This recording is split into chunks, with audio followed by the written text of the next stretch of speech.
Em junho de 2021, o Brasil parou diante de um nome, Lázaro Barbosa. Por semanas, ele foi manchete, pauta em todos os programas de TV e o assunto mais falado nas redes sociais. Lázaro foi preso 3 vezes e fugiu da cadeia 3 vezes e possuía cerca de 300 anos de pena acumulado. O homem foi responsável, até onde se sabe, por tirar a vida de 6 pessoas. 4 dessas mortes ocorreram durante a sua fuga, que durou 20 dias. Mobilizou quase 300 policiais buscando por ele. Simplesmente não havia ninguém que não estivesse a par da caçada humana atrás de Lázaro. Como eu disse, foram centenas de policiais procurando por ele, além de helicópteros, drones e cães farejadores, tudo para encontrar um único homem. O caso de 4 anos atrás chegou ao fim e todos nós sabemos o desfecho dessa história. Mas você se lembra como tudo aconteceu? Quem foi Lázaro? Ele fez tudo isso por conta própria? Quais foram os desdobramentos desse caso após a morte dele? Lázaro é lembrado até hoje como um criminoso frio e perigoso que espalhava terror por onde passava. Além disso, para algumas pessoas, a forma com que ele foi retratado pela mídia beirava o sensacionalismo para essas pessoas. Lázaro foi transformado em uma espécie de lenda sombria, quase sobrenatural. Vamos voltar para 2021 e revisar parte por parte dessa história para tentar entender melhor o caso do Lázaro Barbosa e suas habilidades de fuga que chegaram a ser atribuídas a pactos com o diabo. Bora lá então? Como eu disse, vamos parte por parte dessa história. Vamos começar? Vamos conhecer primeiro a história de Lázaro. E sim, ele nasceu no dia 27 de agosto de 1988, na Bahia, mas cresceu em Goiás, em um ambiente bem pobre. Desde muito cedo, ele já acumulava passagens pela polícia. Aos 19 anos, em 2007, ele foi preso por duplo homicídio, mas fugiu da cadeia apenas 10 dias depois. Em 2010, Lázaro foi preso novamente e condenado em 2011 por roubo e estupro. Um laudo psicológico de 2013 o descreveu como agressivo, impossível e com instabilidade emocional e desaconselhou a sua progressão de pena. No entanto, em 2014, ele consegue o direito ao regime semiaberto. Durante a sua saidinha de Páscoa, em 2016, Lázaro foge novamente. Ele não retorna dessa saidinha e fica foragido até ser preso novamente em 2018. Meses depois da prisão, ele foge novamente da cadeia, dessa vez pelo teto, e fica foragido por mais 3 anos. Mesmo com uma ficha dessas, com vários crimes, várias prisões e principalmente diversas fugas da cadeia, Lázaro não era um criminoso conhecido nacionalmente, mas isso mudou completamente em 2021, quando a sua fuga foi acompanhada de perto por toda a imprensa e repercutida em todo o país. Agora que já conhecemos a história de Lázaro, até chegar no acontecimento que marcou a história do país, vamos entrar de fato nos 20 dias da sua última folha. Tudo começou no dia 9 de junho de 2021, quando ele invadiu uma chácara em Ceilândia, no Distrito Federal. Nessa chácara vivia a família Vidal, Cláudio Vidal, os filhos Gustavo e Carlos Eduardo e a mãe Cleonice Marques. Os 3 homens tiveram as suas vidas ceifadas no mesmo dia da invasão. Já Cleonice Marques foi sequestrada e encontrada já sem vida, alguns dias depois em um córrego próximo ao local. Como já era de se esperar, em um crime tão brutal, logo chamou a atenção de todos e ganhou destaque nacional. Com toda essa repercussão, não demorou muito para que a polícia desse início a uma força-tarefa para capturar o autor desse crime terrível. Assim se iniciava a maior caçada humana do Brasil. Mas capturar Lázaro Barbosa não seria uma tarefa fácil. Ele fugiu em direção a Cocalzinho de Goiás. Lázaro invadiu mais uma chácara e manteve 3 reféns, um casal e uma adolescente de 16 anos. Lázaro roubou R$200 em dinheiro, celulares e uma jaqueta. Ele também teria obrigado o casal a fumar maconha na frente dele. O porquê disso, não faço a mínima ideia. O tempo passava e Lázaro continuava foragido. Ele chegou a roubar um carro e depois ateou fogo para dificultar o trabalho da polícia. Lázaro chegou a roubar um carro para fugir, mas abandonou o veículo ao se deparar com um bloqueio policial e fugiu para a mata. Toda a brutalidade dos crimes fizeram com que Lázaro passasse a ser chamado de serial killer do DF pela mídia. Embora especialistas questionassem essa classificação, já que a atuação de Lázaro não se enquadrava exatamente no perfil de um serial killer. A cada dia de fuga, o caso ganhava mais repercussão, a mídia fazia mais transmissões ao vivo, com helicópteros acompanhando os deslocamentos da polícia, e a população passou a acompanhar a história como se fosse uma novela. Essa caçada policial se estenderia por 20 dias. Mas a cada nova investida, Lázaro conseguia escapar, e a pressão sobre a polícia e as autoridades só aumentava. A busca por Lázaro Barbosa mobilizou uma força-tarefa inédita, como eu disse, quase 300 policiais foram destacados. Eu encontrei números que dizem ser entre 270 a 300, incluindo equipes da Polícia Militar, Polícia Civil, BOP, Cavalaria, helicópteros e cães farejadores.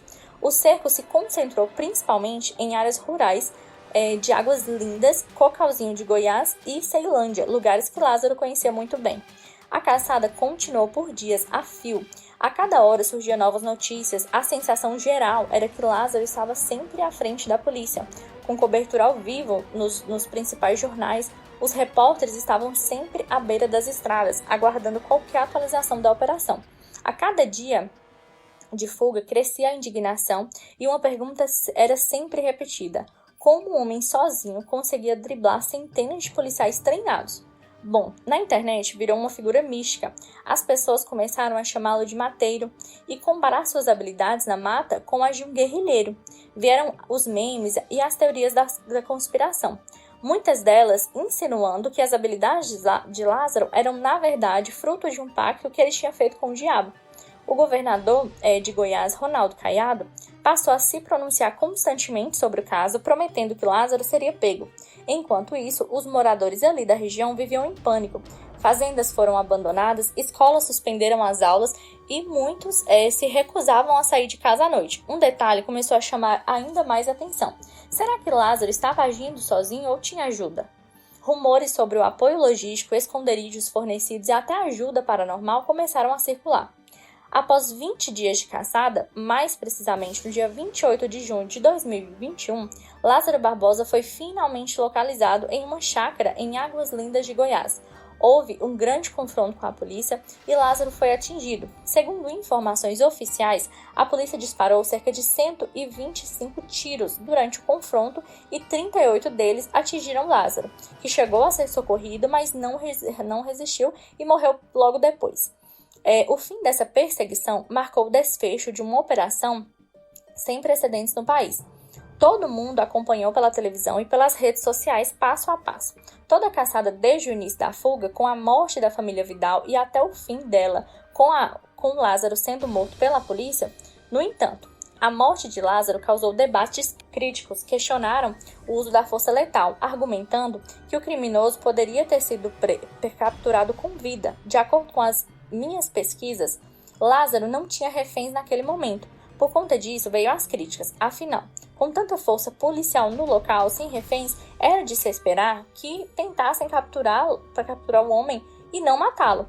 O argumento da polícia foi a resistência, dele à prisão, e ele também manifestou, ele também teria atirado contra os policiais que reagiram atirando de volta. Porém, o número de tiros que acertaram Lázaro, sendo 38, segundo a polícia, levantou a hipótese de uma execução sumária. A Defensoria Pública da União e entidade de direitos humanos pediram esclarecimentos, alegando que a prisão com vida seria fundamental para entender suas motivações, cúmplices e possíveis conexões. O inquérito da Corregedoria da Polícia Civil concluiu que a ação foi legítima, mas parte da opinião pública e especialistas em seguranças acreditam que a pressão social e política para encerrar o caso rapidamente pode ter influenciado a forma como essa captura terminou. A cobertura da mídia também chamou a atenção. Programas de TV e telejornais transformaram o episódio em um espetáculo. Afinal, o público tinha grande interesse em informações sobre o caso e os canais e programas entregaram essas informações. Porém, como não era sempre que havia algo novo a ser falado, muitas repetições de imagem, análises e sensacionalistas e teorias absurdas sobre as habilidades de Lázaro estavam há bastante tempo nas transmissões sobre o caso. Quase todo mundo queria saber sobre o Lázaro, e quem não queria saber não tinha muita opção, ele não saía das telas. Eu me lembro desse dia em que a perseguição terminou, não demorou muito para começar a circular vídeos e fotos do corpo de Lázaro atingidos de balas por todos os lados. Essas imagens não foram divulgadas na TV, mas não era difícil encontrá-las pela internet. Para muitos, o caso Lázaro terminou com a sua morte. Para outros, o episódio só reforçou a sensação de insegurança no país e levantou fortes questionamentos sobre a capacidade das autoridades. Muitos questionaram e criticaram a mistura que foi feita entre realidade e ficção sobre a figura Lázaro Barbosa pela mídia. Mesmo com uma força-tarefa enorme, a operação houve diversas falhas que acabaram atrapalhando muito as buscas por Lázaro. Um dos principais problemas foi a desinformação. Boatos sobre a localização do homem apareciam todos os dias, muitas vezes fornecendo pistas falsas que desviavam a polícia, até mesmo os moradores da região acabavam atrapalhando a casa. Muitas vezes relatando encontros com Lázaro e avistamento que nunca existiram. Além disso, Lázaro conhecia a região rural como ninguém. Ele usava terrenos a seu favor, usando riachos, grutas e outras áreas de difícil acesso para escapar dos policiais.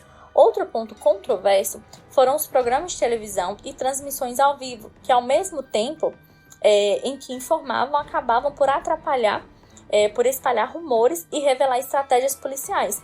Analistas de segurança alertaram que a cobertura exagerada e sensacionalista pode ter ajudado Lázaro a se manter foragido por mais tempo.